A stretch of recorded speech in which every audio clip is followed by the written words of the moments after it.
Bom dia a todos que estão assistindo ao evento, né, presencialmente, de forma online. Vamos dar início à palestra que vai hoje abordar o tema assédio. E para mediar e conduzir a palestra, eu chamo o presidente da Ambep, Francisco Barreto.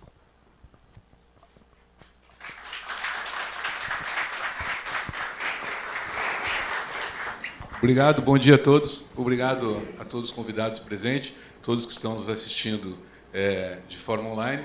É um prazer ter a oportunidade de fazer a abertura desse evento e tratar de um tema tão relevante para a atualidade. Eu vou convidar aqui para subir ao palco as nossas palestrantes que vão nos ajudar a entender um pouco mais esse tema, uma roda de conversas que a gente vai fazer aqui. Eu termino de introduzir o assunto, tá bom?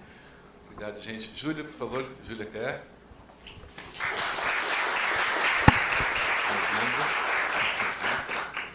Vera, por favor.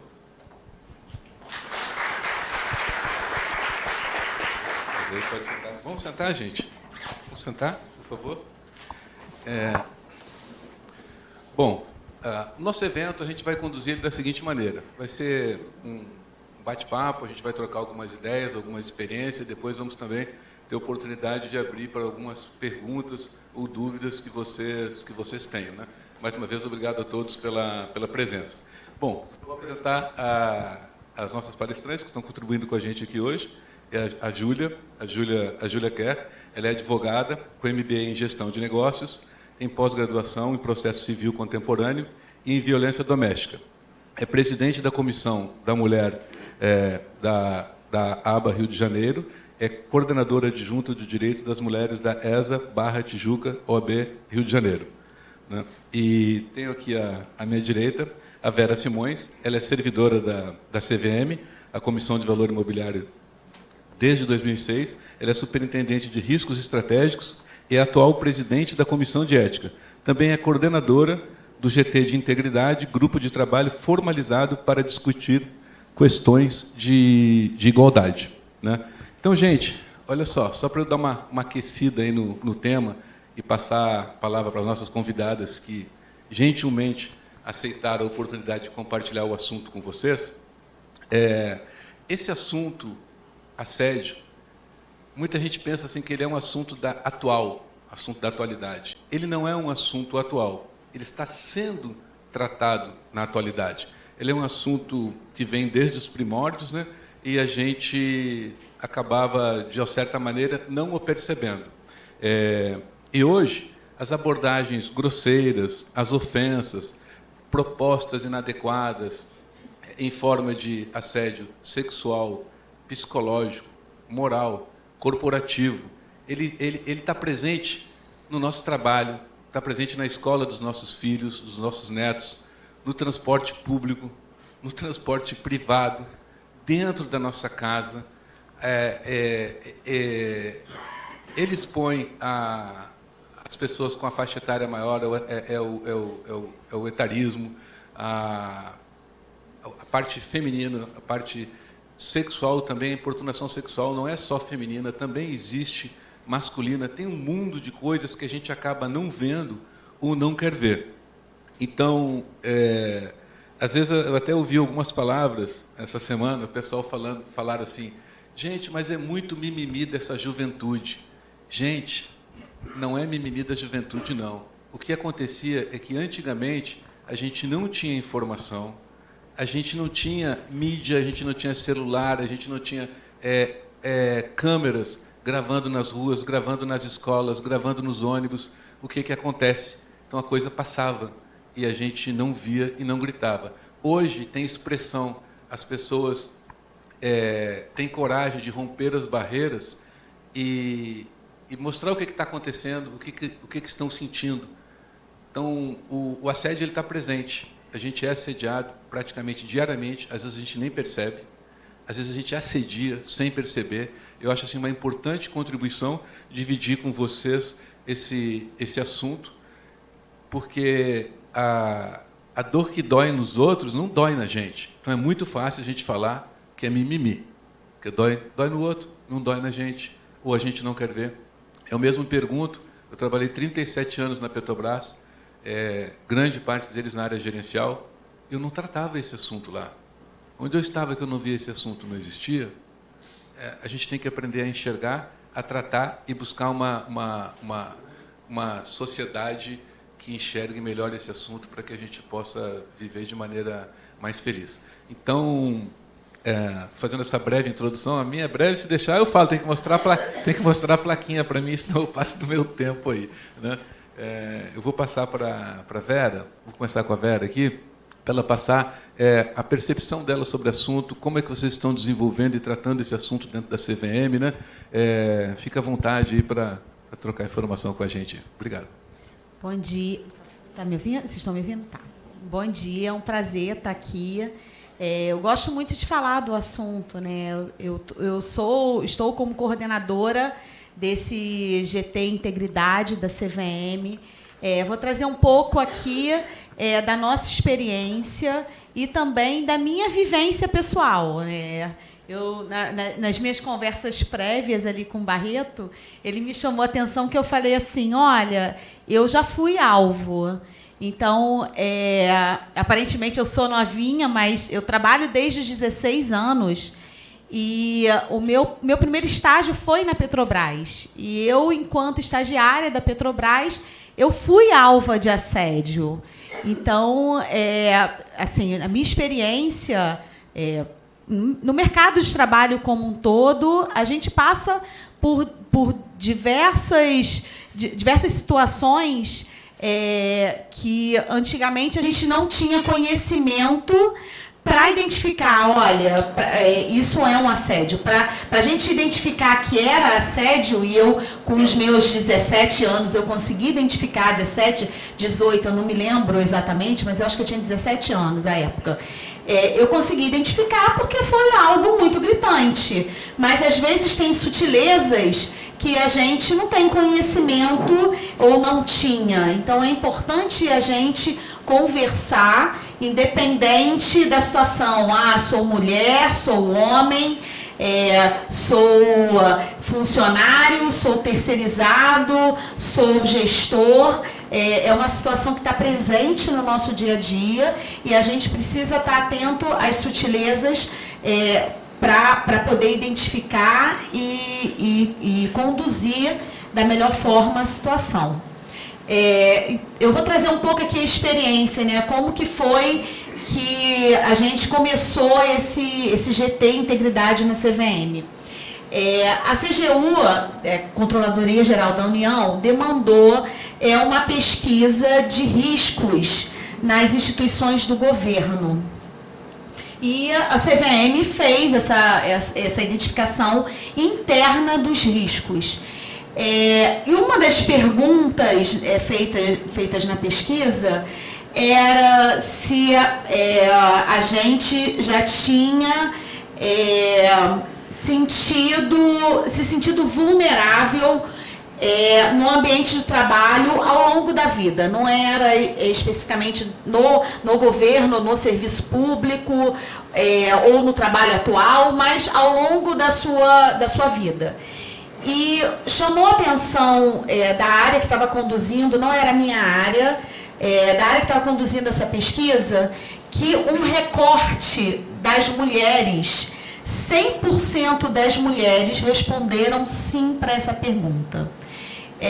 Então, esse recorte, né, do gênero fez com que esse risco fosse elevado a um risco prioritário a ser tratado por essa área de controles de riscos internos da CVM. E como uma das medidas de tratamento, essa pesquisa, o resultado da pesquisa, ela foi levado ao nosso Comitê Gestor de Risco. Acho que está funcionando? Acho que não. Não, acho que parou.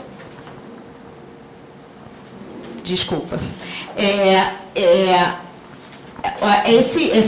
O resultado dessa pesquisa, ela foi levada para o nosso comitê de gestão de riscos, um comitê interno, onde participa a alta administração da CVM, o nosso colegiado, que é a nossa diretoria, né? A presidente, os 4 diretores, mais alguns superintendentes, superintendente geral e alguns superintendentes de determinadas áreas. Então, essa pesquisa ela foi levada de uma maneira geral, com algumas propostas de tratamento para esses riscos.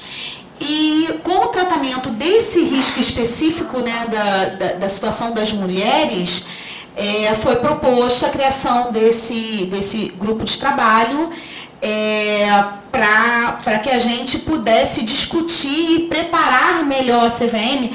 A CVM não tem concurso, a gente está aí na mídia divulgando, pedindo concurso. O nosso último concurso foi em 2012. Então, a gente diz que os nossos bebês já estão com 11 anos. Então, uma geração diferente. No próximo concurso, a gente vai receber uma nova geração e a gente precisa estar preparado para essa nova geração, né? Para essa mudança da sociedade. Então, a gente precisa se preparar. Então, como resposta, a gente criou esse GT Integridade e a gente tem feito vários trabalhos bem interessantes. Eu acho que, como introdução...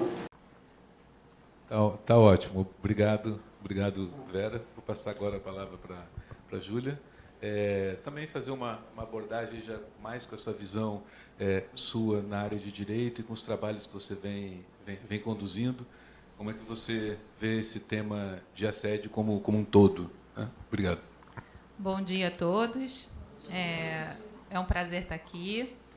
Agradeço a atenção de vocês e festejo a iniciativa da ANBEP, porque é muito importante, é fundamental que as instituições estejam atentas a esse tipo de assunto. À frente da Comissão da Mulher, eu vejo o quanto, às vezes, entrar nos espaços corporativos é complicado. Existe muita resistência ainda, e essa resistência ela se explica muito em função do que é o retrato da nossa sociedade, né?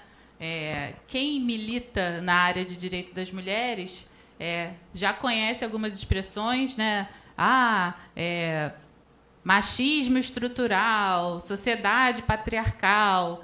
E para quem não está envolvido na temática, pode achar que como o Barreto bem falou, é mimimi.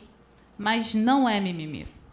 Não é mimimi, e isso está entranhado em cada um de nós ainda. Mesmo nas mulheres, né, nas pessoas feministas, todos nós temos ainda questões de machismo que a gente precisa observar. E não só machismo, mas etarismo, capacitismo e diversos outros recortes que são necessários se a gente realmente pretender ter uma sociedade mais igualitária.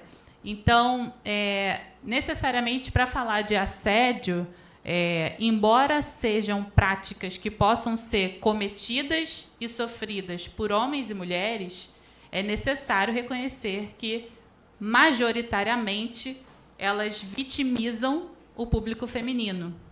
Assim como todas as formas de violência, elas acabam sendo mais incidentes em grupos mais vulneráveis, seja vulnerabilidade oriunda do gênero, seja vulnerabilidade da classe socioeconômica, seja em função de alguma deficiência física ou de uma idade que já não permita uma resistência grande. Daí a importância da gente fazer os recortes interseccionais, que a gente chama, né? Entender que existem vulnerabilidades que se somam. Então, para contextualizar um pouco a importância da gente trazer esse tema e utilizar, né, toda a ferramenta, todo o mecanismo que a gente tem hoje à disposição. Aqui a gente está falando para o auditório e, ao mesmo tempo, está sendo transmitido. Então, o alcance dessas informações ele é muito maior e a gente precisa usar isso a nosso favor. Se nós pararmos para pensar, o machismo ele está aí há muito tempo e sem a gente perceber. E, do ponto, assim, como advogada, eu posso dizer, o direito ele está sempre atrás. Ele está sempre um passo atrás da sociedade.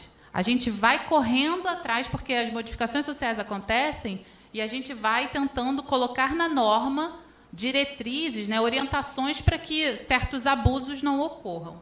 E é exatamente isso que acontece. Até muito pouco tempo atrás, historicamente, quem for aqui mais velho vai saber, vai lembrar disso, as mulheres casadas elas eram consideradas relativamente incapazes.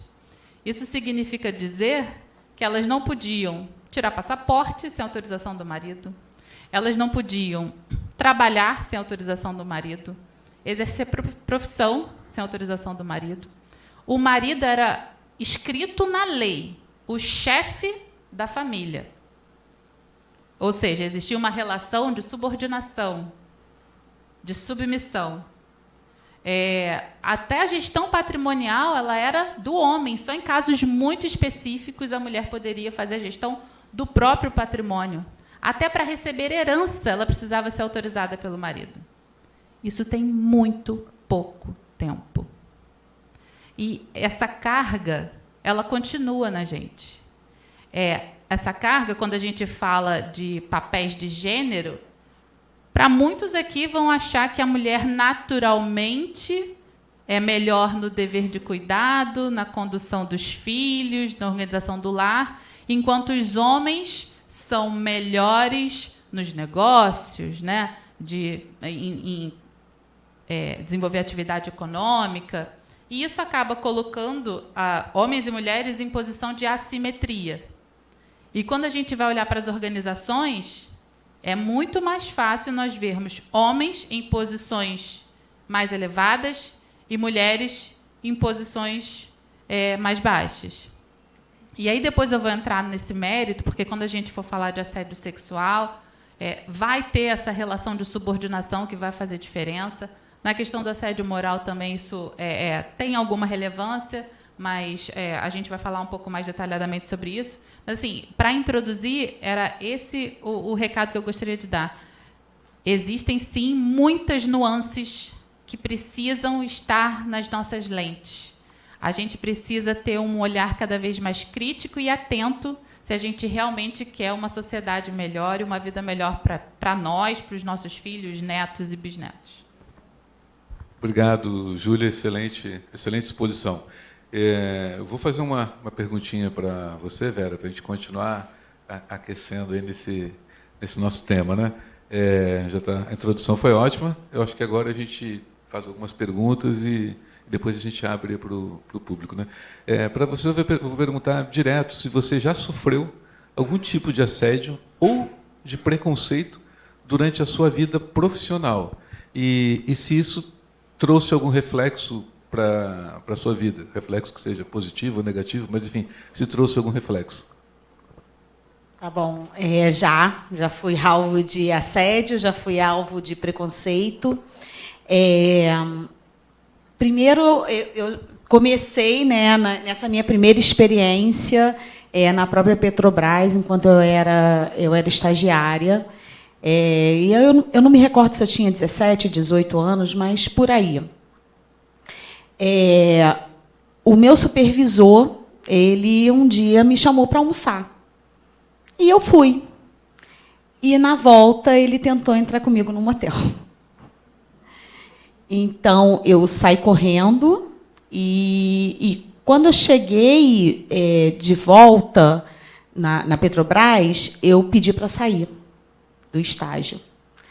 E por que eu pedi para sair do estágio? Porque eu, embora estivesse numa situação de vulnerabilidade, por ser nova, por ser uma menina, por ser mulher, eu não precisava financeiramente. Então, hoje eu me coloco no lugar das pessoas que sofrem assédio, que dependem daquele recurso financeiramente e que, muitas vezes, por falta de apoio até da família, né, numa decisão dessa difícil, que não teriam tido a mesma coragem que eu tive. Então, eu cheguei e falei, vou sair do estágio. E falei com os meus colegas e eles falaram, não, Vera, você não vai sair do estágio por conta disso. Você é uma ótima estagiária, você já está aqui. Eu estava, acho que, há uns 4 meses, e, na época, o período de estágio na Petrobras era de 1 ano. Então, eu ainda tinha um período de estágio. Não, Vera, você não vai sair. E aí esses meus colegas conversaram com os superiores desse meu supervisor. E eu tive uma pessoa muito maravilhosa que até hoje eu sou grata por ter tido essa pessoa na minha vida, né? Eu me espelho hoje como chefe na forma como ele me ajudou e como ele sempre conduziu as coisas. Então, ele chegou para mim e falou assim, Verinha, o que aconteceu? Eu expliquei. Aí ele virou para mim e falou assim, não, você não vai sair. Você quer continuar estagiando? Você só vai sair se você quiser. Você quer continuar estagiando aqui? Aí eu falei assim, quero. Eu não vou citar nomes porque a gente pode chegar e... o caso aqui não é esse, né? Eu falei, não, eu não quero sair, eu gosto de trabalhar aqui, gosto dos meus amigos, eu gosto do ambiente, mas eu não tenho condições de continuar trabalhando com essa pessoa como meu supervisor. Aí ele falou, não, a minha vaga de estágio era uma vaga específica, era para um grupo de trabalho, era uma situação bem específica. Ele, não, aqui na gerência, eu tenho uma vaga de estágio aberta e eu vou te transferir. Então, você vai deixar de trabalhar com ele e vai passar a trabalhar comigo. Eu falei, então tá bom, então ótimo. E aí ele começou a fazer os trâmites internos, né, ali de remoção da vaga de estágio e da minha situação. Ele entrou em contato lá com a área de estagiários e na hora, quando chegou o meu pedido de transferência, a pessoa lá responsável falou assim, olha, o supervisor dela pediu para rescindir o estágio. E aí ele falou, não, mas essa rescisão não está correta, retrocede esse pedido, e desconsidera qualquer pedido vindo dele, porque aconteceu um problema aqui. E depois que ele conseguiu resolver a minha situação e reverter a minha demissão como estagiário, e que eu pude continuar, ele levou à frente a denúncia, né? E eu assim, acho que hoje seria pouco, mas eu estou falando aí dos anos de 94. Então, a gente está falando de muitos anos atrás. Ele tomou uma advertência da Petrobras. Então, ele tem uma anotação por conta daquilo que ele fez. Além disso, assim, fora essa questão de... Hoje eu trabalho no mercado financeiro, né? A CVM é responsável pelo mercado de capitais no Brasil. E a minha experiência, logo depois da Petrobras, quando eu era estagiária, eu era estagiária como nível médio. E depois que eu entrei na faculdade, ingressei mesmo na minha vida profissional, eu sou economista e contadora, então o meu mundo mercado financeiro, sempre foi. E essa questão de gênero é uma questão que esteve sempre muito presente. Então, eu recentemente, agora até por conta desses trabalhos que a gente tem desenvolvido no GT Integridade, a gente começa a refletir sobre a nossa vida. E eu sempre fui uma pessoa que falei muito alto. Minha voz é uma voz muito impositiva. Então, eu poderia estar falando aqui tranquilamente, sem microfone, que até quem está no link conseguiria ter uma percepção clara da minha fala, porque eu não preciso de microfone. Mas por que eu não preciso? Assim, ao longo da vida, as pessoas falavam assim, Vera, eu acho que você precisa fazer um exame auditivo. Eu já fiz 2 exames e eu tenho uma audição normal. E a gente começa a refletir, por que eu falo tão alto? Eu falo alto para ser ouvida.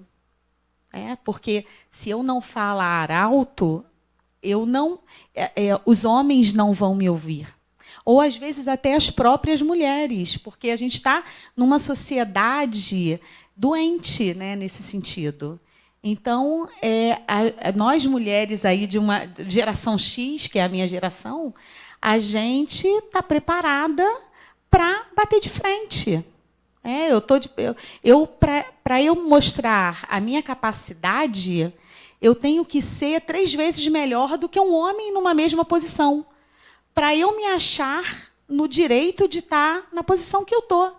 Sendo que eu lutei, tudo aquilo que eu tenho na minha vida, eu tenho por ter conseguido. Então, eu acho que esse é um outro reflexo, né?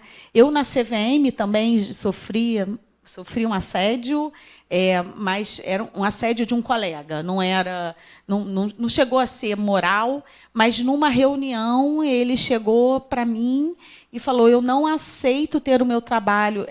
O nosso chefe tinha pedido para eu ajudar na revisão do trabalho dele, e ele falou: eu não aceito ter o meu trabalho revisado por uma colega, hierarquicamente no mesmo nível que eu, e ainda mais por ser mulher, porque mulher, para mim, tem que esquentar o fogão, o umbigo no fogão e esfriar no tanque. Aí eu virei para ele e falei assim: ainda bem que você não é meu marido, porque eu não faço nem uma coisa nem outra. Mas eu acho que isso são reflexos que chegam na nossa vida. Assim, de fato, eu brinco que eu, como uma dona de casa, sou uma ótima economista e contadora, porque eu sou péssima dona de casa. Mas eu acho que o fato de eu ser uma péssima dona de casa é reflexo do preconceito, né? De falar assim: não, eu não quero ser dona de casa, eu quero ser profissional, eu quero chegar onde eu posso chegar, onde eu tenho capacidade, né? Capacidade técnica, capacidade intelectual, e para chegar e para me manter. Então, eu acho que eu queria trazer um pouco isso, dessas minhas experiências, né? Excelente. Obrigado. E, certamente, as mulheres precisam se impor, falar mais alto. Senão vem o ladrão da fala. Vem aquele que fala assim, o que ela queria dizer, e fala a mesma coisa, entendeu? Não deixa ela falar, toma a fala dela. Já aconteceu muito, Barreto. E aí, às vezes, ele falava a mesma coisa que eu, e quando falava... os homens ouviam e acatavam a ideia. E davam os créditos para ele, né? Isso, até porque o homem fala mais alto, então entendo perfeitamente. E quando você falou também de que sofreu, além de assédio, preconceito, eu dei uma viajada aqui, não pude deixar de lembrar que eu sou do Rio Grande do Sul, né? Então é uma predominante pessoal branco, louro. E eu, ainda por cima, era pobre, né? E era preto e pobre. Hoje, não percebes que eu sou tão preto porque o cabelo já está branco e tem pouco. Mas, então, na minha cidade, tinham 2 clubes. O nome de um clube era Brilhante. O nome do clube era Brilhante. Era o clube só de brancos. Só entrava branco. Várias vezes eu fui na porta lá, tentava entrar, não conseguia, não podia, eu era branco. O outro clube, o nome do clube era Chove Não Molha. Era o clube de pretos. Eu ia no clube dos pretos, não conseguia entrar, porque eu estava no limbo. Eu não era branco, nem era negro. Eu era um pardo. Aí um dia eu conheci um amigo que ele ia no clube, no Chove Não Molha. Chove Não Molha porque cai água e não entrava no cabelo, então o nome do clube era Chove Não Molha. Aí eu tentei, aí esse amigo falou assim: não, Barreto, eu vou te colocar para dentro, vai ter uma festa de 15 anos lá. Eu, garoto, né? Vai que lá no Chove Não Molha você vai entrar. Fui, me arrumei, minha melhor roupinha e tal, né? Aquele perfume Madeira do Oriente, ou Amor Gaúcho.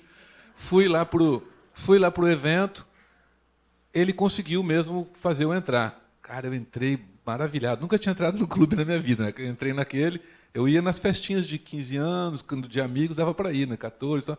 Aí eu entrei no clube maravilhado, hora de dançar, né? Aí eu fui dançar. Quando eu ia tirar as meninas para dançar, elas falavam assim: sai daqui, seu branco sujo. Porque eu não era branco, eu não era negro. Então, assim, aquilo me doeu muito. Era um tipo de assédio também que eu sofri. Quando você falou assim, me remeteu, eu também quis compartilhar isso com vocês. Eu vou fazer uma perguntinha para você, Júlia. Já que você milita e é advogada, né? O que vem a ser o assédio moral e quais os efeitos jurídicos da sua ocorrência no ambiente do nosso trabalho? É muito bom quando a gente tem exemplos para ilustrar, né, esses conceitos.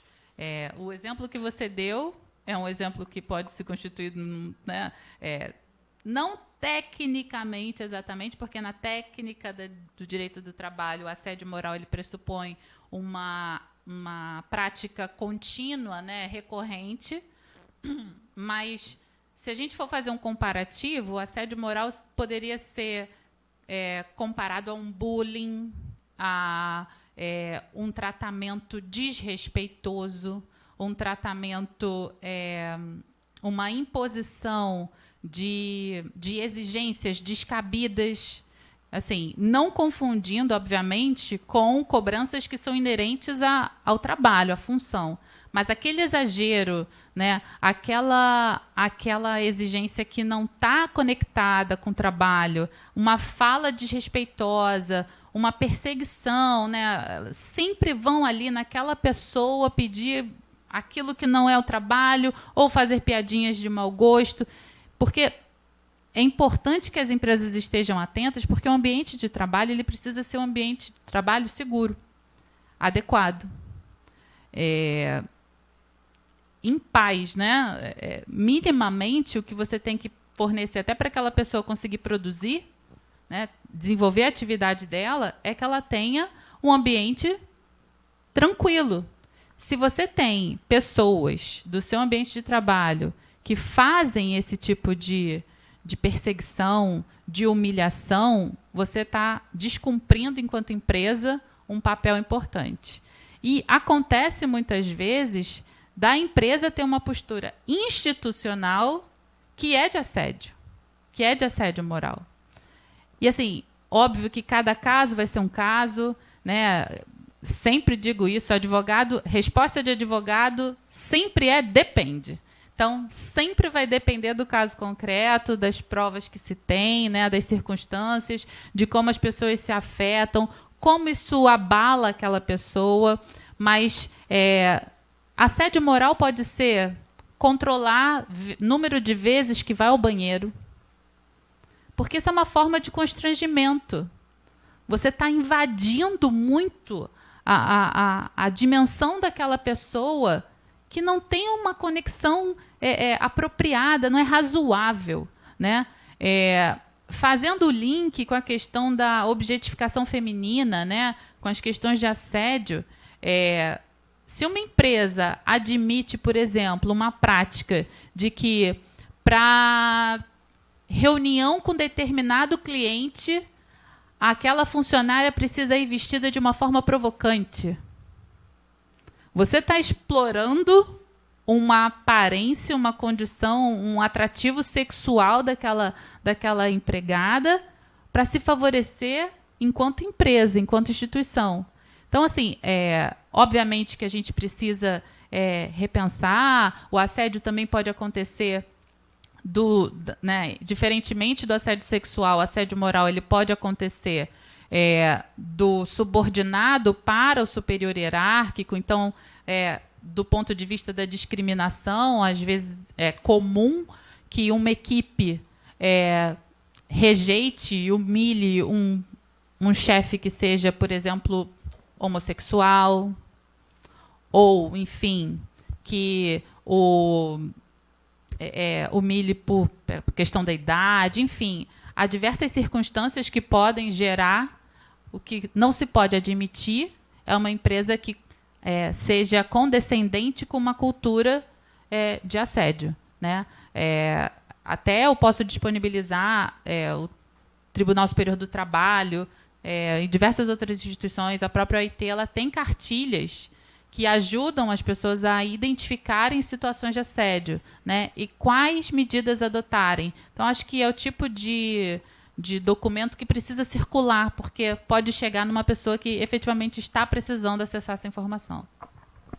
Júlia, desculpa, posso... Claro, a gente durante as nossas pesquisas, né, e para o nosso próprio conhecimento, a gente lidou com a dúvida, e aí eu acho que, de repente, se você puder falar, senão eu trago um pouco da minha experiência também, sobre a questão da diferença entre o conflito e o assédio, porque Só para esclarecimento mesmo, né? Porque muitas vezes o subordinado ele acha que está sofrendo assédio, quando na verdade o chefe está. Eu estou me colocando aqui também no lugar de chefe, né? O chefe ele está cumprindo o papel dele, né? Então, eu acho que é importante esclarecer a diferença. Não sei se você peguei aqui de surpresa, Sim. Desculpa. Mas, de repente, esclarecer essa diferença entre o assédio moral e o conflito, porque o conflito ele está inerente no nosso dia a dia, faz parte do trabalho, ali a diferença, pode ser uma diferença até de opinião, né, entre o chefe e o subordinado, ou até uma questão ali do chefe estar cobrando o trabalho que o subordinado deveria estar entregando. E aí, muitas vezes, o subordinado ele acha que está sofrendo assédio, mas não é essa questão do conflito. Se você puder, só para poder trazer luz para isso também. E é muito importante. Assim, por isso que eu falei que não necessariamente tem que tomar cuidado para não se confundir com uma cobrança que é inerente à própria atividade. O assédio, ele pressupõe uma atitude inadequada, uma abordagem equivocada e, principalmente, pelo menos a construção jurídica que foi feita até agora, a reiteração, né? Se pode acontecer, somos humanos. De repente, no auge de uma discussão de trabalho, um chefe ser um pouco mais firme, enérgico, grosseiro com um funcionário e depois se desculpar, né? Conversar, isso não necessariamente vai configurar assédio, porque nós somos humanos e as pessoas estão ali à flor da pele, cada uma com as suas pressões. O que não se pode admitir é que isso seja uma prática comum, que as pessoas se acostumem a agir sem cuidado, sem cautela, sem respeito. Porque eu falo sempre isso, gente, o respeito começa na forma de falar. Sempre. Então, a gente tem que ter cuidado, a gente tem que desenvolver ferramentas e treinar uma fala assertiva, porque tem recados que são desagradáveis e a gente vai precisar passar. E a pessoa vai precisar ouvir. E a escuta ativa, ela é uma ferramenta fundamental na vida de qualquer pessoa. Foi fundamental na vida dela quando o chefe do chefe dela ouviu o relato que ela tinha. E é uma escuta ativa, ou seja, você efetivamente está ouvindo, não está entrando de um lado e saindo do outro. Você está registrando o que a pessoa está falando.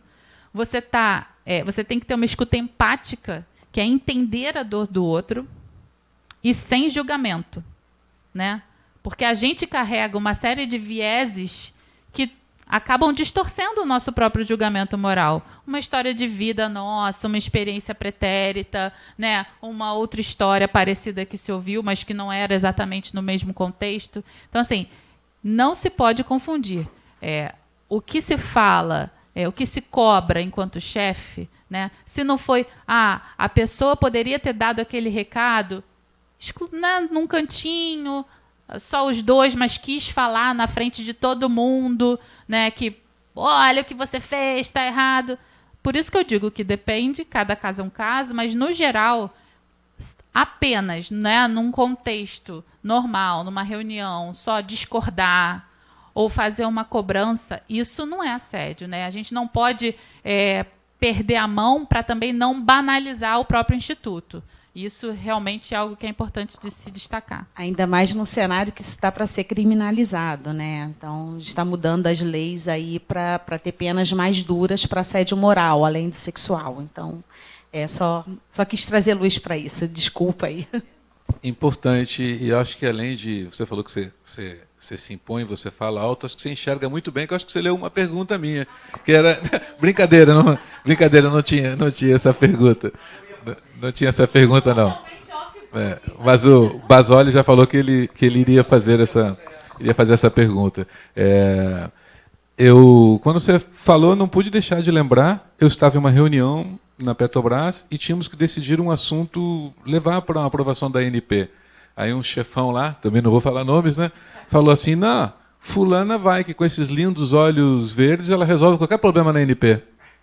Aí agora você fala, e eu perguntei assim, onde é que eu estava que eu não via essas coisas? eu entendi aquilo como normal. Ah, fulano ali vai. Eu podia ter interpelado e dizer, gente, olha só, isso não é legal. Vou falar com ele depois, à parte, né? Não fiz, não percebi. Então, Porque acho a gente normaliza, né? normaliza. Então, acho que a gente começar a falar sobre esse assunto, as cartilhas, agradeço, Roberta, anota para a gente aí, cartilha, depois conversar com ela para a gente precisa levar essas sementinhas para todas as unidades. Nós temos 34 unidades no Brasil, desde o Rio Grande do Sul até o Amazonas, e é importante que os nossos empregados conheçam, se sensibilizem, levem essa semente para as famílias, para as escolas, para o dia a dia deles. Então, assim, é uma pauta muito bacana e a gente vai dar continuidade, sim, nesse assunto.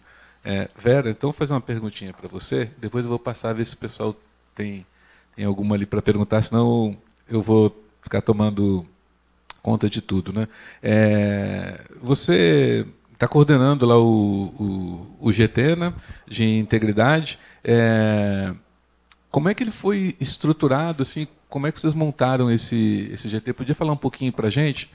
Porque, no caso da gente precisar fazer alguma coisa também com foco nisso aí, a gente já tem um pouco da sua experiência, né? Então, a gente procurou estruturar esse grupo de trabalho e eu quis trazer um pouco essa nossa experiência, porque a gente tem conversado com colegas que têm enfrentado dificuldades que a gente não está enfrentando. Então, para trazer um pouco essa experiência aqui para vocês também, caso vocês decidam seguir por esse caminho. Na estruturação do grupo de trabalho, a gente procurou trazer uma diversidade de gênero, de raça, para poder... o objetivo desse grupo de trabalho, além de discutir políticas, né, políticas internas para promover a igualdade, preparar a nossa casa para a nova geração que vai chegar.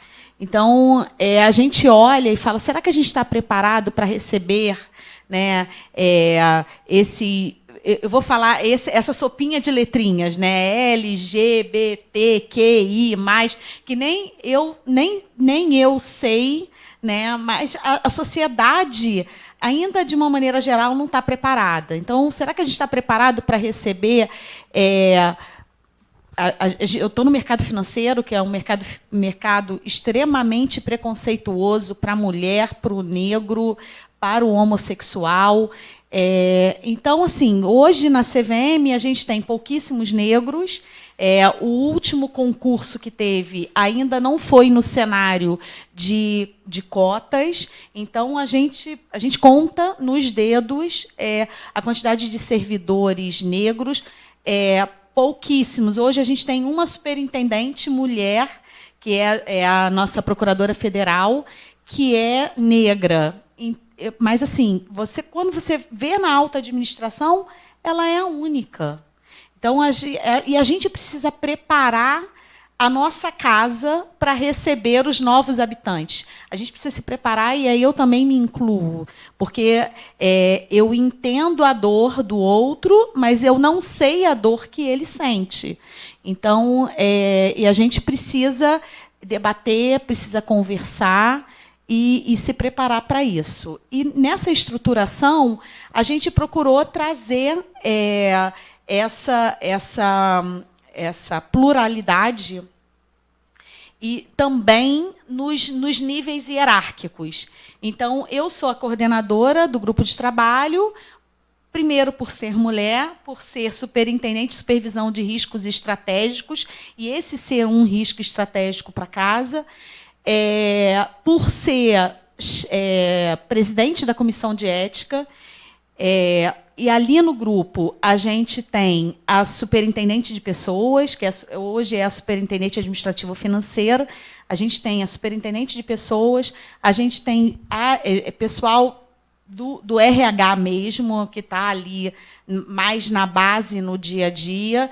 A gente tem a procuradora federal, então a gente tem gente do jurídico, a gente tem a diretora Flávia, que é mulher, que é diretora, e está lá no nível mais alto. E a gente tem uma pessoa da área de comunicação social. Então, o que acontece? As nossas ações, elas têm criado boas ramificações, porque as pessoas incorporam. Esse trabalho no GT é um trabalho voluntário, mas a gente consegue incorporar a atividade do voluntário dentro das atividades do dia a dia. Então, a gente já, nesse curto período de tempo, a gente já conseguiu fazer vários eventos, a gente tem feito ótimas campanhas, campanhas publicitárias, mas a gente... Então, para formalizar o grupo de trabalho, aí a diretora Flávia já foi lá na diretoria, já conversou. Então, como a gente consegue ter pessoas de diversos níveis hierárquicos, de diversos níveis raciais, e a gente consegue trazer ali uma pluralidade para o grupo de trabalho. Acho que é um pouco isso, essa ideia, e tem funcionado bem bacana. Perfeito. Obrigado aí pela troca de informações. Recentemente eu tenho acompanhado também o trabalho que a Petrobras tem feito lá neste sentido, né? E eu acho que assim, é isso aí que a gente tem que buscar mesmo, é a maneira da gente conseguir disseminar melhor esse tema. Posso só complementar? E por ter sido uma decisão tomada pela alta administração da casa. Então, quando a gente faz um evento promovido pelo GT Integridade, normalmente a abertura é feita pelo presidente. Então, isso mostra para a casa, para os servidores, o engajamento da alta administração. Olha, essa é a linguagem, essa é a casa que eu espero para o futuro.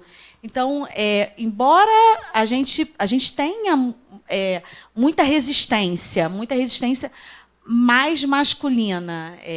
Eu costumo, nas minhas falas lá internas, falar, olha, nós não somos inimigos, a gente entende a dificuldade de vocês para aceitar a mudança, mas é que a gente não pode mais ficar calado, né? O não fazer nada não é mais uma opção. Então, a gente tem que se preparar, e a gente entende. Se você quiser conversar, estamos aqui, a gente pode trabalhar, a gente pode se ajudar. E eu não estou aqui para o embate, eu não estou aqui para dizer você é homem, você não presta, não é isso. Mas vocês, homens, precisam pensar, para quem faz o preconceito e às vezes nem percebe, porque aquilo está tão enraizado na nossa vida, a gente precisa pensar, a gente precisa falar, a gente precisa estudar, né, porque o conhecimento é um único bem que ninguém pode nos tirar. Então, a gente tem que ter o conhecimento para saber. Não, isso aqui eu posso estar sofrendo um preconceito, eu posso estar sofrendo um assédio, e esse assédio aqui eu posso denunciar, eu tenho que ir na polícia, e é isso. E até saber, né, como é que você tem que se preparar para fazer a denúncia. É conhecimento, gente, é isso. Posso Sim, claro. Atravessar? Não, é interessante, né? E eu acho que vale pontuar também o seguinte: a CVM, né, é uma instituição que cuida das empresas que têm ação na bolsa, enfim. E existem diretrizes internacionais que impõem cotas, por exemplo, de mulheres nos conselhos das empresas. Mas isso não é apenas porque é importante, né, seguir a igualdade. Isso também tem um viés comprovado por pesquisas de que a diversidade como um todo ela é muito benéfica para os resultados das empresas, né? Empresas, hoje em dia, elas buscam inovação, elas buscam integração. Então, nada mais produtivo e disruptivo do que trazer pessoas que são diferentes, que pensam diferente. Porque, assim, pensar da mesma forma, vir da mesma escola, com os mesmos ensinamentos, não te faz chegar tão longe. Se você escuta ativamente pessoas que vêm de origens diferentes, que têm construções de raciocínio diferentes, você pode chegar a lugares que você nunca imaginou. Então, isso também é importante, porque quando a gente fala em diversidade e inclusão, a gente não está apenas chamando um aspecto social. Isso tem um efeito econômico que precisa ser falado. Isso é positivo. Não é positivo apenas para um ambiente de trabalho mais agradável, que vai trazer pessoas mais motivadas, mais felizes, que vão produzir mais. Isso acontece, isso é fato. Mas, independentemente disso, existe um reflexo, sim, no desenvolvimento da empresa, né, e na sua atividade econômica, que ofere lucro, porque, no final das contas, o que as empresas estão ali, né, apesar de terem a sua função social, elas estão em busca de lucro, né? Então, era esse o ponto que eu queria reforçar aqui. Obrigado. E a gente aqui, embora não tenha nenhum GT, mas eu acho que a gente começou com o pé direito, tratando esse tema. Toda a nossa diretoria está aqui presente, depois eu apresento eles para vocês, né? Dando respaldo que a gente acredita que tem algo a fazer por esse assunto. Vou fazer a última pergunta minha aqui para você, Júlia. Depois eu passo se alguém tem alguma pergunta ou contribuição sobre o tema. É sobre as inovações legislativas que devem ser observadas para o combate desses lamentáveis episódios. Quais são? O que você pode nos trazer sobre essas inovações? A gente teve aí, do ano passado para cá, bastante inovação, mudanças na Lei Maria da Penha, que, muito embora não seja o caso, né, de se aplicar dentro das empresas, a não ser que haja ali funcionários que tenham relação afetiva, mas a própria Lei Maria da Penha, apesar de não ser uma novidade, né, ela traz o compromisso, a obrigação de todas as pessoas, toda a sociedade se envolver no combate, na conscientização, na proteção de mulheres. Então, é importante que a gente observe isso. Mais recentemente, saiu a lei, salvo engano, 14.547, de 2022, que trouxe modificações em relação à própria CIPA. A CIPA, que é a Comissão Interna de Prevenção de Acidentes, Comissão agora Interna de Prevenção de Acidentes e Assédio. Por quê?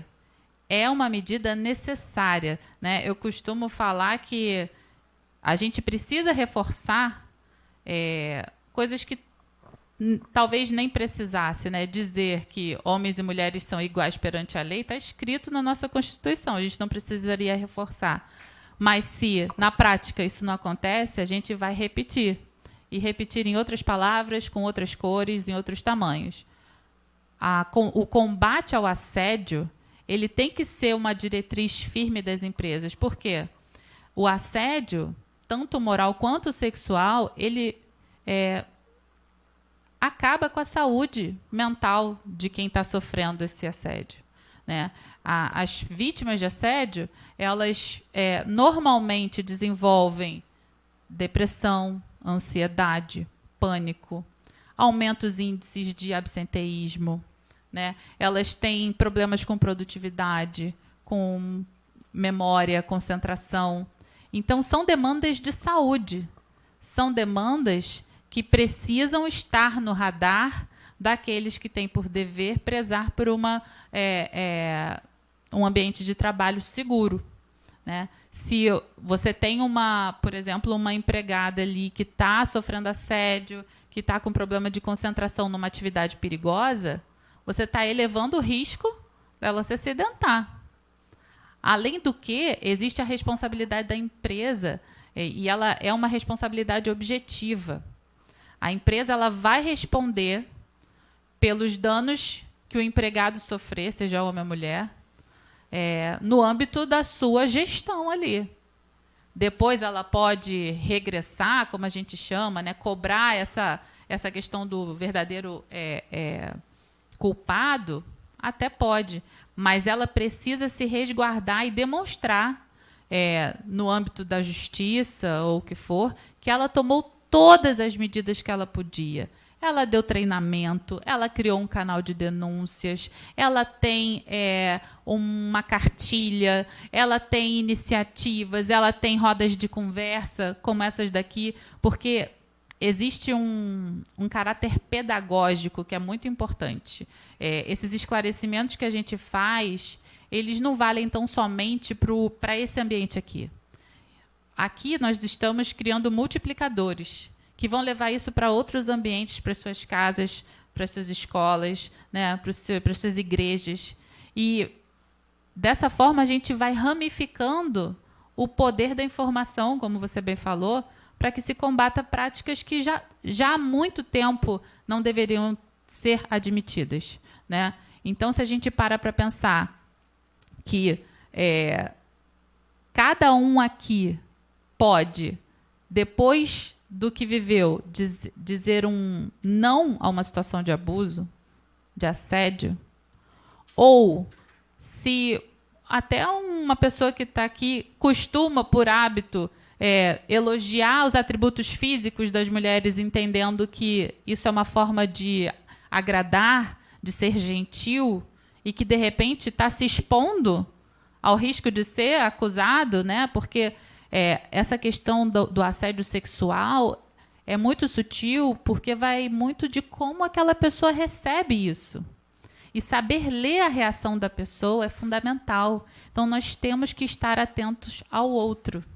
Numa época em que a gente tem informação por todos os lados e a nossa atenção ela é disputada o tempo inteiro, é cada vez mais difícil a gente conseguir olhar e ver as outras pessoas, né? Às vezes a gente nem sequer consegue olhar e se ver a si mesmo, mas é importante a gente treinar o olhar e perceber se aquilo que a gente está fazendo está atingindo a outra pessoa de maneira negativa, se ela não está gostando, né? Então, se você tem por hábito elogiar, nossa, que vestido sensual, reveja o seu comentário, né? Elogie, por exemplo, o relatório que ela entregou no dia anterior, né? Vamos repensar práticas que estão no automático e a gente não percebe, porque isso não apenas preservar a integridade do seu colega, da sua colega, mas preservar a si mesmo também. Então, é um nível de consciência que eu acho que a gente precisa ir desenvolvendo cada vez mais. E, mais uma vez, eu parabenizo a Ambep por essa iniciativa. Obrigado, Júlia. Eu vou agora passar o microfone, se alguém quer fazer alguma pergunta aí. À vontade. O Basoli ali já saiu na frente ali. Tá? Ok? Parabenizo aí as duas palestrantes aí pela conversa em alto nível. Eu acho que a gente está diante de um assunto que ele tem algumas nuances de sutileza, né? Esse último exemplo que você acabou de dar, eu vi a Marilena hoje, falei para ela, pô, como você está bonita hoje, como sempre. Eu te garanto que ela não se sentiu assediada. A forma de falar, a forma de agir, eu acho que isso faz toda a diferença, né? E a comunicação... Sei não, ela deu uma olhadinha ali de lado assim para você, que eu acho que tem que rever isso aí. Ela depois vai confirmar em office para mim. E tem a comunicação não verbal também, né? A maneira como fala, o olhar que joga enquanto fala. Mas o que eu queria colocar é o seguinte, eu trabalhei bastante tempo na Petrobras, 34 anos, um bom tempo desse, junto com o Barreto, trabalhamos juntos. E eu tive gerentes, mulheres na Petrobras, terríveis. Terríveis. Então, quando você colocou a sua fala de falo alto para ser ouvida, eu tive gerentes que não era só falar alto, falava palavrão, gritava, dava esporro, enfim, era um caos. Barreto deve saber de que eu estou falando, sem citar nomes também, mas enfim. Então, assim, eu queria fazer uma provocação a vocês em relação a essa postura defensiva, que no final das contas de que, pela convivência de vocês em relação a esse assunto,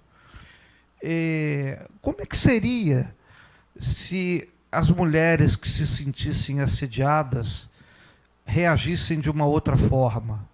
O exemplo que o Barreto deu, vou levar você por causa dos olhos verdes, você vai resolver lá. A moça poderia falar naquele momento, chefe, o que tem a ver os meus olhos com essa história? O que tem a ver a competência da conversa, o que a gente vai colocar. O exemplo que você deu da menina que, olha, você tem que vir com uma roupa provocante amanhã porque vai vir um cliente importante. Chefe, o que tem a ver a roupa com o cliente? Nós vamos dar o nosso melhor, eu vou vir com a roupa adequada à ocasião. Será que esse tipo de postura de quem eventualmente recebe um input desse não poderia contribuir de uma forma mais, digamos assim, tranquila, ao invés de você está me assediando, isso é crime, não sei o quê, de criar um... Enfim, eu queria provocar essa resposta a vocês. Posso? Isso é um ponto bem importante, e eu estava até falando com a Vera antes, que é fundamental, e eu tenho proposto isso lá dentro da comissão, da gente oferecer algumas oficinas de treino de habilidade social. Porque, na verdade, o que falta é uma comunicação assertiva. Né? A pessoa pode responder o que ela deve responder de uma maneira não grosseira, mas as mulheres são, ainda hoje, educadas para serem cordatas, comportadas, né? Não criarem confusão, falarem baixo. E essa né, cruza as perninhas, esteja sempre ali contida, né? Não se exponha, não grite, não fale alto, não ria alto, não chame atenção dessa forma. Então, essa forma de educar mulheres e meninas, né, essa educação que vem desde cedo, ela acaba calando, silenciando essas mulheres nesses momentos. E tem um outro aspecto, que é o aspecto de existir a possibilidade de uma retaliação. Porque dificilmente a mulher que não fala, meus olhos não têm nada a ver com isso, ela vai dizer, o que é isso? Está me assediando? Ela não vai falar nada.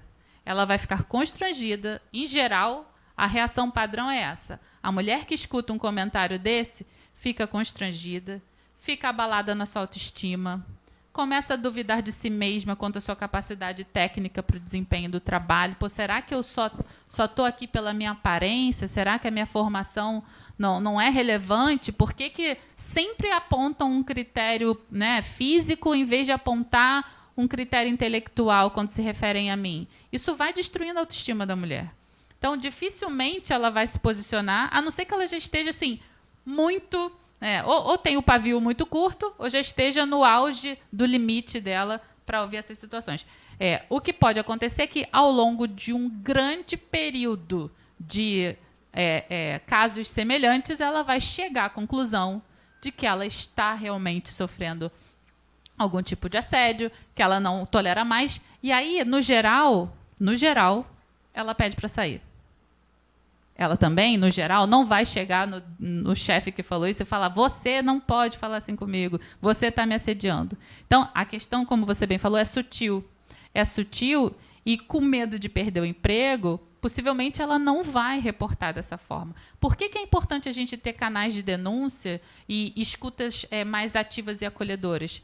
Exatamente para ela não ter... Inclusive, a lei agora recente que trata do assédio, né, da responsabilidade das empresas em prevenir, tem um artigo específico nos casos em que há algum tipo de retaliação, que não pode ser permitido, exatamente para que elas tenham lugar, né, espaço para falar. Então, acho que essa construção... A gente precisa... Para pensar soluções, a gente precisa entender como que isso ocorre, como é a dinâmica, né? O que está por trás de cada reação, de cada situação. É muito mais amplo do que a situação específica, sabe? Se quiser complementar, Vera. Não, eu vou complementar. Vou trazer primeiro aqui um comentário meu como mulher, né? O fato da gente estar com uma sociedade tão polarizada tem dificultado até a interação normal homem-mulher. Então, eu, como mulher, não sei como ela se sentiu, mas eu jamais me sentiria incomodada com um elogio feito de uma maneira respeitosa. Nossa, como você está bonita hoje. Como você sorri bem. Isso é diferente de um assédio, né? de uma forma... Porque a paquera, né? Não dizendo nesse sentido, mas é difícil hoje. Eu brinco assim que a gente está construindo uma sociedade. Eu tenho 2 filhos e eu não sei como é que vai ser para os meus meninos quando eles chegarem na idade da paquera, porque não pode tocar, não pode falar, não pode. E eu acho que a gente também não quer uma sociedade. A mulher, ela quer ser elogiada, né? A gente quer ser mulher, a gente quer se sentir galanteada. Eu gosto quando um homem abre uma porta para mim, quando oferece para carregar minha bolsa. Eu não me acho menos competente, mas desde que eu também seja respeitada pelo meu lado profissional, desde que eu não seja vista como um objeto sexual. Então, eu acho que a gente tem que tomar cuidado com a forma, mas isso não significa que o homem não possa de uma maneira respeitosa, fazer um elogio para uma mulher. Eu também não gostaria de caminhar para uma sociedade para esse lado tão polarizado. Com relação à questão do assédio, e aí até complementando a fala da Júlia, eu entendo que a gente, enquanto gestor, ou enquanto participantes, né, de uma comunidade dentro do ambiente corporativo, todos nós temos um papel de perceber não só se eu não estou fazendo, eu como chefe respeito a minha equipe e minha equipe está tranquilamente, então eu não tenho nada que fazer. Não, eu tenho que perceber se um funcionário meu ou eu, enquanto chefe, vou perceber um funcionário ou até os colegas ali no dia a dia perceberem se aquele funcionário ele não está sofrendo algum tipo de assédio dentro do ambiente corporativo, seja por alguém de outra área, ou até fora, dentro de casa, né, sofrendo algum tipo de preconceito, porque isso traz consequências para a própria sociedade. Então, a gente tem aí o mal do século são as doenças mentais, né? Então, a gente tem justamente essa questão da ansiedade, da depressão, e muitas vezes quem sofre ou assédio ou preconceito, ele não consegue, se ele está dentro ali daquele turbilhão de emoções, ele mesmo não consegue perceber, muitas vezes nem perceber que ele está sofrendo aquele assédio ou aquele preconceito e nem pensar em soluções. Então, o papel do amigo, o papel do chefe é um papel fundamental. E mais, para que a gente saiba, para que a gente se prepare, a gente tem que ter conhecimento. Então, assim, é estudar, é participar, é ouvir, é entender as modificações da sociedade, seja no ambiente social, né, para a gente entender as mudanças das novas gerações, seja no ambiente legislativo, para entender os nossos direitos e os nossos deveres. Então, eu acho que passa um pouco por isso tudo, por uma questão de preparação. Então, voltando lá à fala inicial do Barreto, esse não é um tema atual, sempre aconteceu, mas pouco se falava.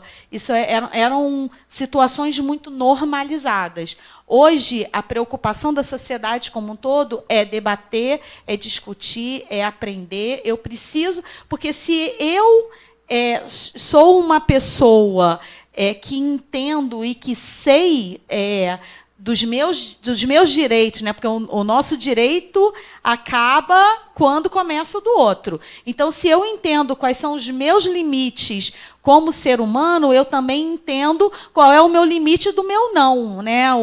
É aquela plaquinha. Quando eu estou dizendo um sim para o outro, eu tenho que ver se aquele sim que eu estou dizendo para o outro é um não para mim. O sim só é válido se está sim para as duas pessoas. Se para uma pessoa o sim está virando não, tem uma situação errada ali. E se essa pessoa está em condições de manifestar livremente, né, o seu sim. Se ela não está sob coação, se ela não está sob efeito de álcool, drogas, se ela não está dormindo. A questão do consentimento verdadeiro é realmente uma questão muito importante de ser trazida, porque... mas ela disse sim e depois não falou mais nada. Mas se ela reagiu negativamente, não. Então, isso é realmente muito importante. E agora, só pegando um gancho do que você falou, essa responsabilidade, né, da conscientização, mais do que tudo, não apenas para que se possa dar a escuta que essa vítima precisa, porque, na maioria das vezes, ela até busca se autoculpabilizar, né? Será que é a roupa que eu tenho ido, que tem sido provocante demais? Será que é meu jeito de falar? Enfim, mas especialmente porque a lei nova, ela traz a obrigação dos colegas, das pessoas que tomam conhecimento dos casos de assédio, de reportarem essas ocorrências.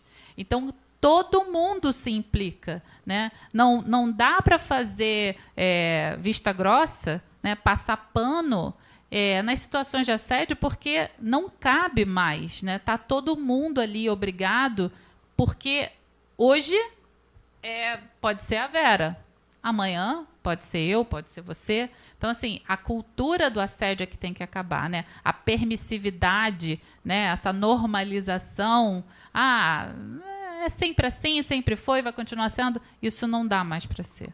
Tá? É o ponto que eu queria trazer. Excelente, obrigado pelas palavras. Tem mais uma pergunta? Tá? Já vou passar o microfone. Mas é isso aí, gente. Ó. Notificar, a gente precisa ter um equilíbrio, a gente precisa ter... A Júlia falou que assim, ambiente seguro. A gente precisa ter um ambiente seguro, a gente precisa gostar do ambiente que a gente vem trabalhar. A gente não pode vir para cá para passar 8 horas num peso, numa exposição. Então, a notificação é importante. A gente tem canal para isso, tem o líder para isso, com certeza. Por exemplo, se chegar algum tema a mim, eu vou tratar, como já chegou, a gente já criou comissão para tratar o tema. A gente não deixa passar nada, não importa se é sexual, se é moral, se é do trabalho, se é corporativo. Assédio é uma praga que a gente tem que matar. Então, essa semente que a gente está plantando aqui, ela tem que se perpetuar. Então, a gente tem um código de ética, a gente tem que melhorar o nosso código de ética. É uma melhoria contínua, sim, mas a gente não pode deixar isso permear a nossa associação de maneira nenhuma. Por favor, Felipe. Bom dia, meu nome é Felipe, bom dia, Júlia, bom dia, Vera, bom dia, seu Barreto. Eu gostaria de entender o seguinte, na explanação de vocês eu entendi que o preconceito e o assédio, eles andam juntos, mas qual seria a diferença entre o assédio, entre o preconceito, como é que eu poderia identificar que eu sou assediador, que eu sou preconceituoso, ou como reagir a um assédio, como reagir a um preconceito, principalmente no ambiente de trabalho? Bom, o preconceito, na verdade, é se você deixa de chamar a pessoa, né, de permitir a participação dela em alguma atividade em função daquela determinada característica, né? Assim, muito superficialmente seria isso. Assédio, aí já é algo mais específico, assim, principalmente se a gente pensar na assédio moral ou sexual. O assédio sexual, se você encosta na mulher e ela se mostra desconfortável, tira, se você encosta na perna, se você... e não necessariamente precisa ter o contato físico, tá? Se você repetidamente chama aquela sua funcionária para para almoçar, ela nega, fica desconfortável. Não, mas vamos beber alguma coisa hoje, vamos tomar... Não, desculpa, eu tenho que... Tudo vai, como eu falei, depende de caso a caso. Como é a sua atitude e como é a reação dessa colega, né? Como ela recebe isso. Se você faz um comentário mais escrachado, você me deixou louco com esse vestido, eu não tenho dúvida de que você está assediando a sua colega de trabalho. Então, assim, os exemplos são infinitos, tá? Eu acho que vai muito da sua consciência parar e observar. Foi o que eu falei, observar qual é a reação da outra pessoa, né? Na dúvida, fale sobre o trabalho. É para isso que vocês estão ali. Bom, vou dar uma palhinha também, né? Eu vejo muito como as abordagens grosseiras, eu até anotei aqui, as ofensas, as propostas inadequadas, a pessoa usar da posição dela de poder de comando para forçar certas situações. É quando ela usa da posição, mesmo que seja da posição que não seja de cargo, que seja de homem, né, mais forte, num homem mais fraco, se usa daquilo para oprimir, para obter resultados vantajosos. Eu vejo isso. E aí o preconceito eu vejo quando eu queria ir no clube lá e não deixava nenhum nem outro, mais ou menos assim. Eu costumo falar que o preconceito ele vem do adjetivo, né? O negão. É lógico, se você está num ambiente com amigos, né? E é a questão ali do limite que é imposto naquela relação. Mas se você fala, vem ali aquele viadinho, ou aquela hiena, assim, coisas tão... vem do adjetivo, né? Então, o preconceito vem acompanhado do adjetivo. Vem aquela gostosa, vem... Mas assim, a relação no dia a dia, normalmente, ela é sutil. Os casos escrachados... ainda bem, né? São mais raros. Mas a gente precisa perceber que aquele ser do mal mora nos detalhes, né? Então a gente precisa estar atento. Às vezes é um olhar. Exato. Às vezes é um olhar. Às vezes não precisa nem falar nada. Mas a forma como a pessoa te fuzila com os olhos fala mais do que uma declaração. Então a gente tem que estar atento. Aí a questão do assédio é mais a forma como você aborda. Né, ali. Então, se você está ali com o seu subordinado ou subordinado com o chefe, porque pode ser também, né? Se ele está tentando conseguir alguma coisa com uma abordagem mais discriminatória, aí vem o assédio, né? Tanto o assédio moral como o assédio sexual. Acho que a minha percepção são essas as sutilezas.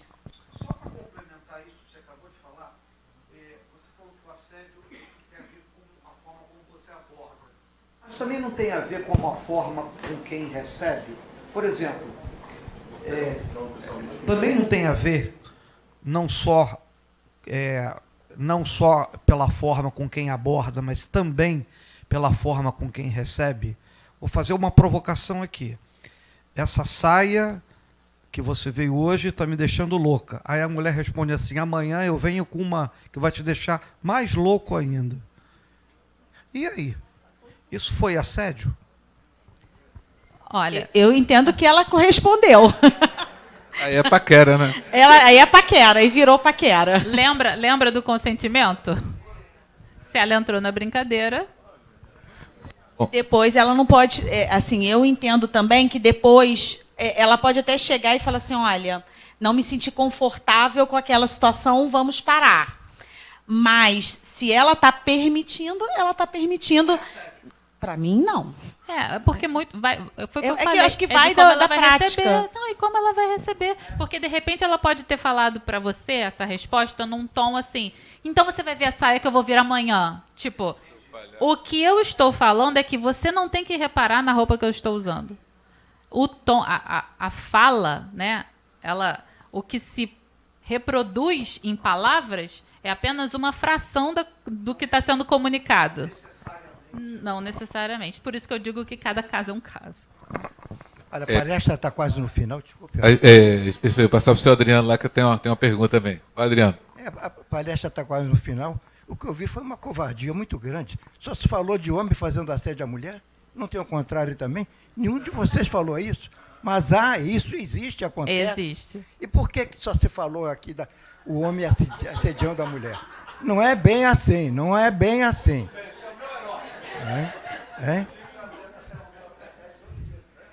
Poxa, todo dia, eu com uma pinta dessa, sou assediado todo dia.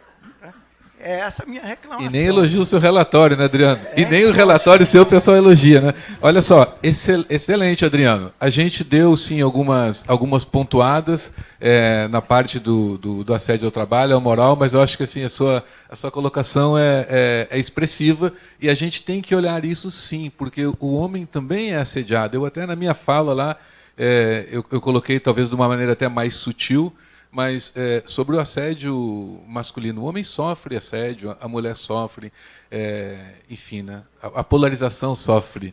Sim, o homem sim sofre assédio. O assédio ele não é exclusivo da mulher. O que acontece é que culturalmente as mulheres são muito mais vitimizadas por esse tipo de prática. Talvez. Mas eu pergunto para o senhor, assim, é porque existe uma questão que está atrelada, né? Assim, o senhor, quando se veste para vir trabalhar, né, para circular pelas ruas, o senhor se preocupa se a roupa que o senhor está vestindo vai suscitar comentários indecorosos? Nossa, essa blusa de botão... Existem questões sutis, né, que vitimizam mais mulheres, infelizmente, sabe? Existe, sim, principalmente se a gente fala que a chefe que cismou com o subordinado e chama ele para jantar todo dia e tal. Existe isso, a gente não nega que existe, mas é que, infelizmente, né, estatisticamente, as mulheres estão mais propensas a sofrer esse tipo de atitude. E eu acho muito importante a gente saber ler as mensagens. Eu sou muito atento a isso. Então, Adriana, minha porta está sempre aberta. Se tiver alguma coisa, você pode ir lá conversar comigo que eu vou tratar. Não vou deixar passar sem tratar, não.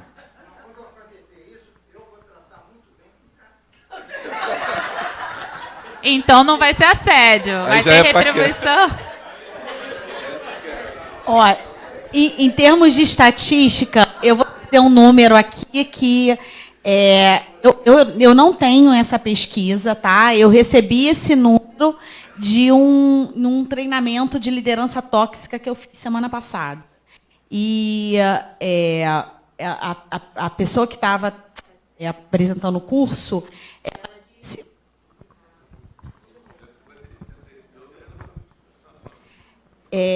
ela disse que 76% do assédio no ambiente corporativo é praticado por homens. Então, assim, a gente tem um número bem alarmante. É lógico que as mulheres também praticam, assim como as mulheres também praticam assédio moral. Então, eu já tive chefe mulher e eu costumo dizer que eu como chefe, eu tenho muito cuidado, porque normalmente chefe mulher é muito mais difícil que chefe homem, mas talvez porque ela quer se impor num mercado tão masculinizado. Não estou querendo defender, eu procuro ser o mais empática possível na minha liderança, mas a gente precisa estar atento. Então, não estou dizendo que não acontece, mas estatisticamente as mulheres são muito mais vulneráveis. Sim, e se a gente parar para pensar também que o corpo feminino ele é muito objetificado, né? Então, é muito normal, né, um homem, quando, né, não tem essa consciência, vem, abraça, pega na cintura, faz carinho no braço. É difícil você ver uma mulher que chega da mesma forma, né? Pega, mexe no cabelo dele. Não é. Então, assim, a gente tem que ter essa consciência dos limites do corpo do outro, né? o corpo da mulher não está à disposição de quem quer tocá-lo, né? Imagine o senhor, né, homens que têm mais essa autorização cultural a fazer isso, chegar em você, te abraçando, te pegando assim, te juntando na cintura, né? É algo muito desagradável que os homens não percebem porque não sofrem. Então, eles não têm esse lugar de fala. Eles não vivenciam essa situação para você saber o que eu faço, espera aí. Aí você dá aquele abraço assim, né, vai apertar a mão lá 2 metros de distância, para você tentar colocar um raio de segurança, né, para evitar ali uma aproximação que você não autorizou, mas que ele já subentende que é inerente à condição de mulher. Ok, obrigado. A gente tem mais 3 perguntas, aí eu vou fechar, por causa do horário, nós vamos fechar nessas 3 últimas, para as palestrantes fazerem as considerações finais. A Júlia comentou algo lá atrás, que eu já esqueci qual foi, mas me deu um gatilho. Eu vou só compartilhar o gatilho. A gente está numa transição onde os presentes das meninas era panelinha, ferrinho de passar roupa de plástico, e o do menino era carrinho, era aqueles revólveres de espoleta. Hoje eu acho que ainda tem gente que dá o iPad de brincadeira para o menino e ainda dá a panelinha para a menina. A gente vem de uma cultura realmente que já tinha esse tratamento de difícil transição. E a gente está na transição, né? Então, passa as 3 perguntas, o pessoal responde, aí para a gente, as considerações finais, para a gente encerrar, que já deu a nossa hora aí, tá bom, gente? Bom, primeiro, parabéns, né? Parabéns, Vera, Barreto e Júlia. Excelente debate aqui. Eu sou Luciane, sou gerente de planejamento da Diretoria de Operações da Transpetro. E eu queria fazer uma pergunta sobre a diferença. São 3 perguntas, na verdade. Eu vou ocupar o tempo. Eu queria que vocês explicassem melhor a diferença entre assédio e importunação sexual. Queria entender como a lei trata, se é igual ou se trata diferente. E o que mais as empresas podem fazer, além da conscientização, do letramento, que é importante, muito importante, mas o que mais para a gente avançar e ter, de fato, a prevenção e a redução dos casos de assédio nas empresas? Bom, é porque a gente fala de assédio sexual de uma maneira ampla, né, de forma do senso comum, mas, tecnicamente, do ponto de vista jurídico, assédio sexual para o crime é um tipo penal específico quando alguém superior hierarquicamente a outra pessoa constrange essa pessoa para obter algum favorecimento sexual, né, com algum interesse sexual, de cunho sexual. Então, o crime de assédio sexual somente acontece numa relação de trabalho quando há essa subordinação, né, essa questão de superioridade hierárquica. O crime de importunação sexual é igualmente um crime contra a dignidade sexual, mas que acontece em qualquer ambiente, em qualquer tipo de relação. Então, se você está num metrô e vem uma pessoa ali e fica se esfregando em você, isso é importunação sexual. O seu colega de trabalho ali não tem uma relação de subordinação exatamente, está te importunando, te incomodando, né, com investidas de cunho sexual, pode ser crime de importunação sexual, ou se ele efetivamente te imprensou, tentou alguma coisa, né, pode até ser estupro, porque a lei penal ela é muito específica e tem uma interpretação extremamente restritiva. Então, cada conduta vai ter que se encaixar certinho no que fala a lei. Então, do ponto de vista da questão criminal, essa é a diferença. Mas, dentro da relação de trabalho, se chama de abuso sexual, né, independe de qualquer prática nesse sentido e, inclusive, pode ser uma causa de rescisão indireta, né?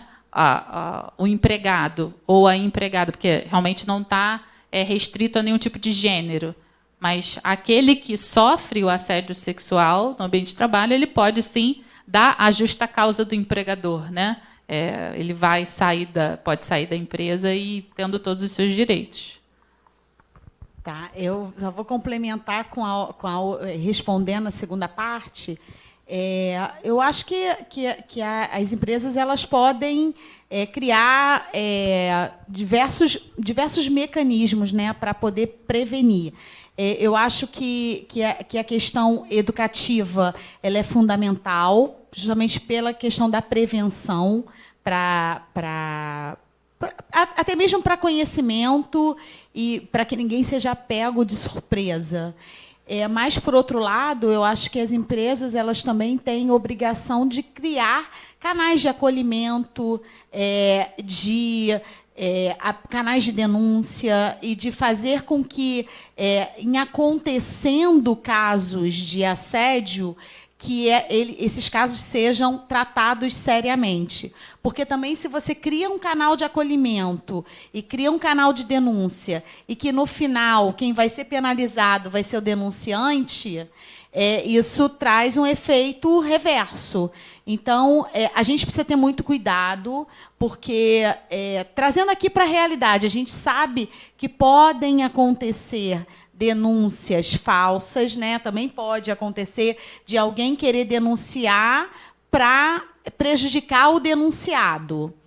Mas a gente precisa ter esse cuidado, mas investigar com seriedade, tratar o caso com seriedade, não expor, né, nem a vítima, nem o denunciado.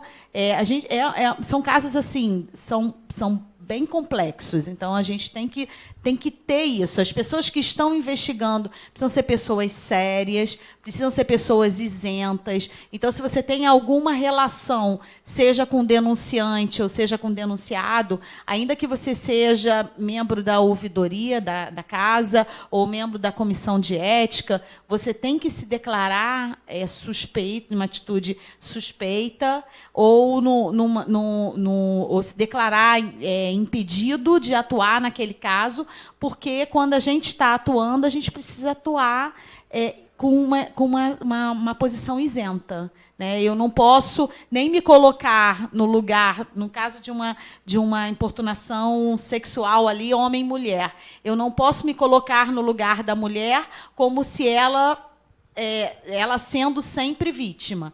É lógico que a gente sabe das estatísticas, mas a gente também não pode estar contaminado com isso, né? Quando a gente está partindo para um caso concreto, ele é um caso que precisa ser tratado com muita seriedade. E por toda a empresa, base em provas, né? A gente não pode simplesmente ir para o achismo.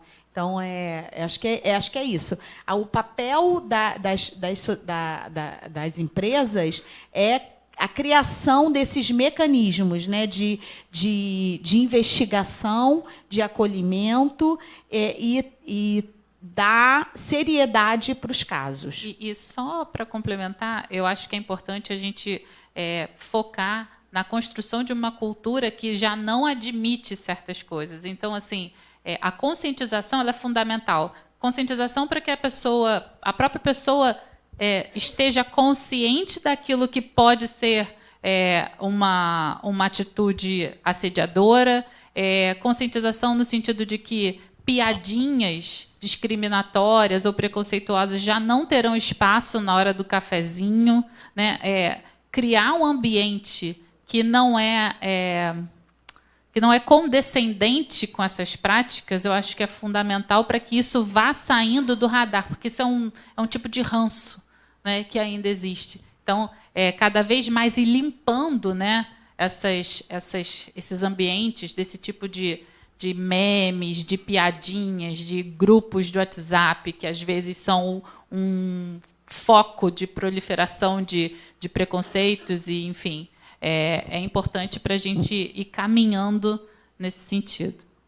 E só complementando também, essa cultura, né, essa mensagem top-down. Então, a alta administração, né, os líderes precisam eles precisam passar essa mensagem de que não tem espaço para esse tipo de piadinha, coerência, né? Coerência dentro ali, porque também não adianta. Se você tem ali vários cartazes, né, a questão educativa, se você cria o canal de acolhimento, mas se você vê o próprio diretor, né, praticando ou fazendo piadinha, qual é a moral, né?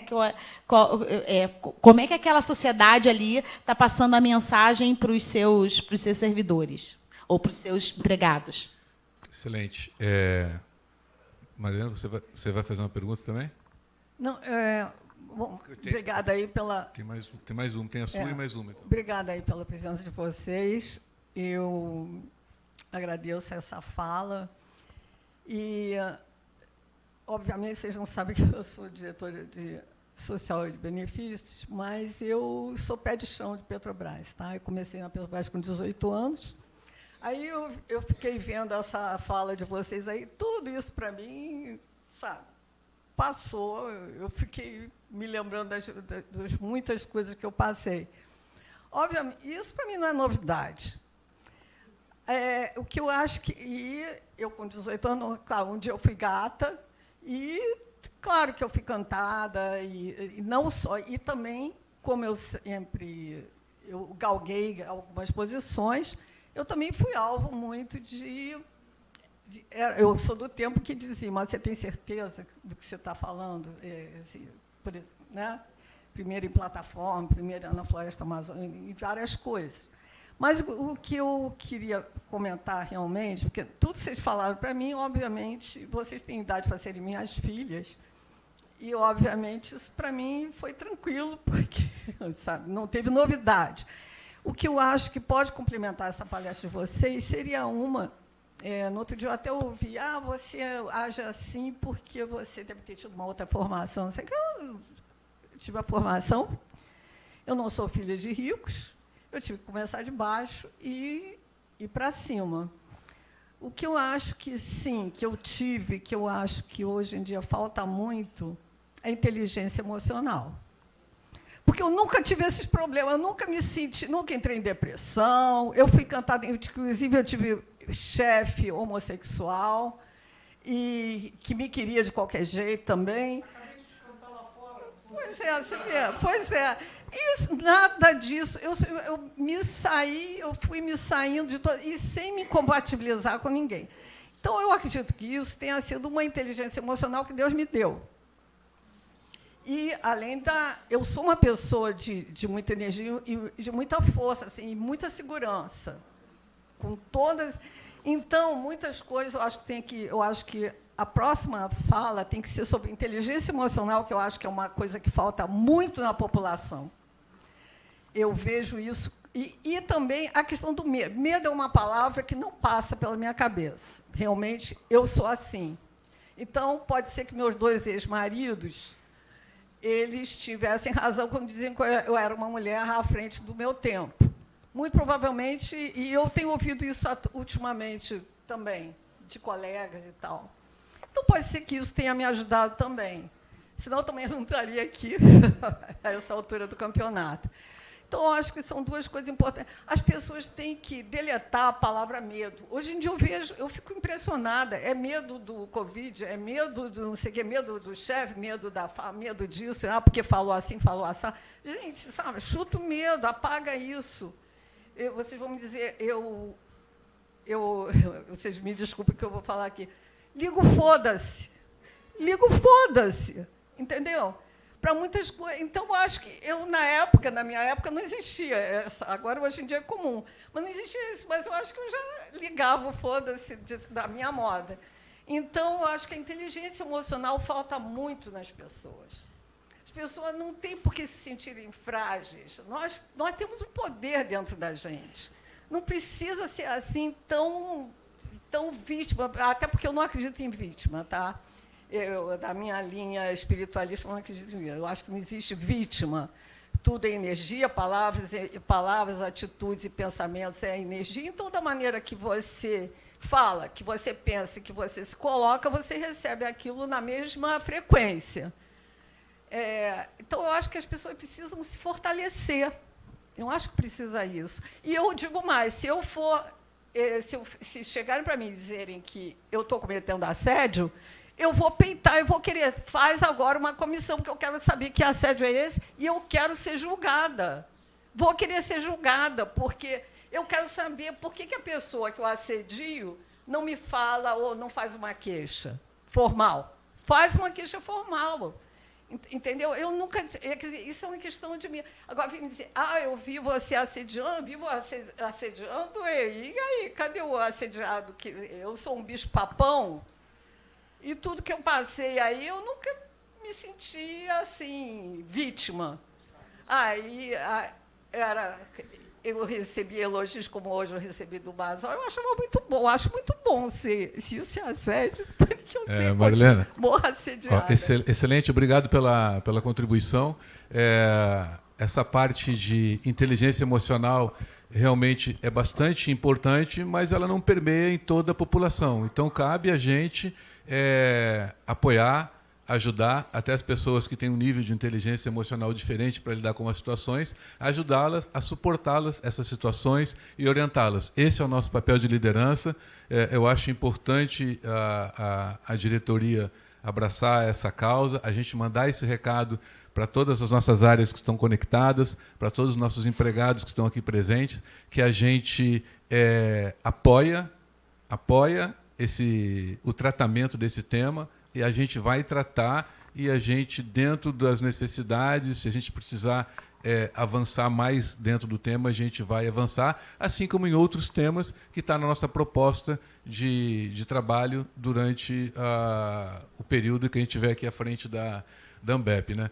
Então, vou passar para a Júlia fazer a sua palavra final, depois você faz e eu fecho o evento aqui, que a gente já batendo 12 horas ali, tá? Obrigado. Bom, eu queria só agradecer, dizer que foi uma discussão aqui muito rica, que é importante, sim, a gente falar sobre isso, entender como funcionam essas dinâmicas, né? Qual é o papel de cada um nessa luta, né? O que pode ser feito efetivamente para a gente construir um ambiente mais saudável para todos, né? Livre de assédio, seja moral ou sexual. A questão da inteligência emocional realmente é um ativo muito importante, que tem que ser fomentado e desenvolvido. Nem todos nascem com essa inteligência, né, bem construída.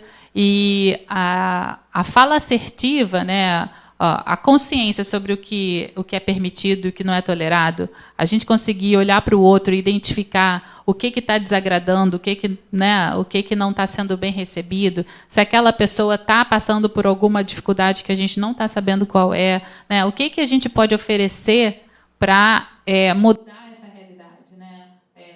Qual é o meu papel, né? Qual a diferença eu posso fazer na vida daquela pessoa? Então, acho que é muito importante a gente continuar tratando desses temas. Super apoio a questão da capacitação de inteligência emocional.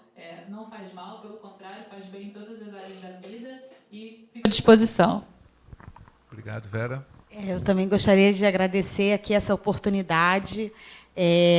Eu acho que a gente tem que buscar conhecimento, e eu entendo que a minha geração e as gerações anteriores aprenderam no dia a dia, né? A gente não tinha esse espaço para debater, a gente não tinha treinamento, de fala assertiva, a gente não tinha treinamento de escuta ativa, a gente não tinha treinamento de inteligência emocional, e a gente teve que aprender e moldar a nossa personalidade no dia a dia com as nossas vivências. Eu acho que a geração que está vindo aí, infelizmente, até por nós mesmos, por nossa própria culpa, a gente não está preparando a geração para um mundo que tá aí por vir. Então, a gente precisa realmente de treinamento para poder lidar com toda essa sociedade. E é nosso papel transformar o mundo. Então, eu só gostaria de agradecer aqui mais uma vez. Acho que foi ótima a nossa manhã. Estou bem feliz. Obrigado. Eu também estou muito feliz em conhecê-las pessoalmente e beber desse conhecimento que vocês estão compartilhando conosco.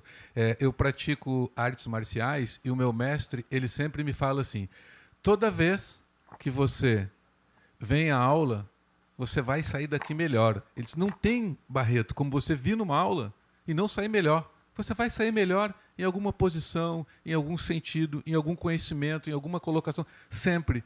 E hoje eu estou saindo daqui como se eu estivesse saindo da minha aula com o meu mestre. Eu estou saindo melhor, eu estou saindo com mais conhecimento, então só tenho a agradecer vocês, agradecer os comentários, as perguntas, estão me ajudando a sair daqui hoje melhor. Então, ó, obrigado à presença de todos, todos que estão conectados, parabenizando todos, e eu vou passar agora que a diretora Marilena vai fazer um singelo agradecimento para vocês aí, tá bom? Muito obrigado, pessoal.